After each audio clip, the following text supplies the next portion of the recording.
The golden savanna of Umoja once breathed with life, but today, the very earth trembled with a dark foreboding. Chief Kovu, a man once sworn to protect his people, stepped into the village square with eyes cold as flint. He gripped his iron staff, pointing it toward the central pedestal where the source of their life sat unguarded.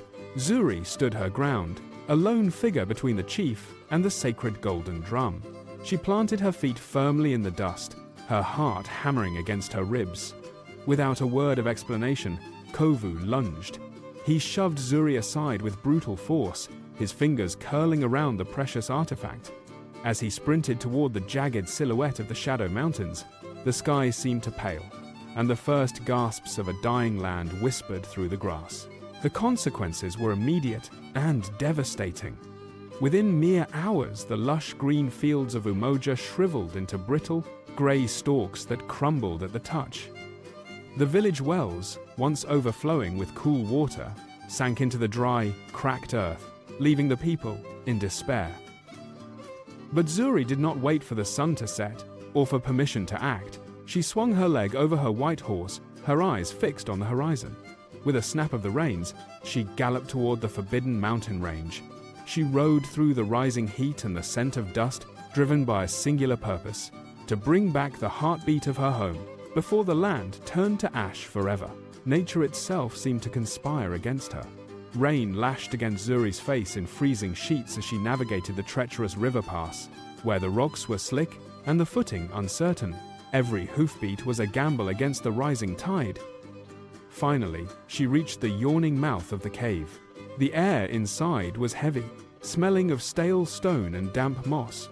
Deep within the shadows, she found him. Kovu sat upon a throne of jagged rocks, the golden drum resting at his feet like a captured beast. He struck the drum with a heavy club, but the sound was wrong. It was muffled, hollow, and devoid of the spirit that once sustained the valley. The drum would not sing for a thief. Zuri drew her sword, the steel singing as it cleared the scabbard. She struck her shield against the cavern wall, a sharp metallic ring echoing through the darkness to challenge the hollow thuds of the drum. She stepped forward, her gaze locked onto Kovu. The chief raised his iron staff to strike, his face twisted in rage, but he froze. The very walls of the cave began to vibrate with a low, primal hum. Zuri did not attack. Instead, she lowered her weapon and walked to the center of the chamber. She placed her hand gently upon the drum's surface. Suddenly, the cave exploded in a blinding white light. The golden surface pulsed with a heatless fire that intensified until every shadow was dissolved. Kovu recoiled, dropping his club in terror as the drum began to levitate, breaking free from the weight of his greed. As the cave ceiling groaned under the pressure of the light, Kovu scrambled toward the exit, a broken man fleeing the power he couldn't control. Zuri caught the drum and rode back through the fading storm. Reaching the village square, she struck the skin of the drum 3 times. A deep, resonant boom rolled across the plains like thunder.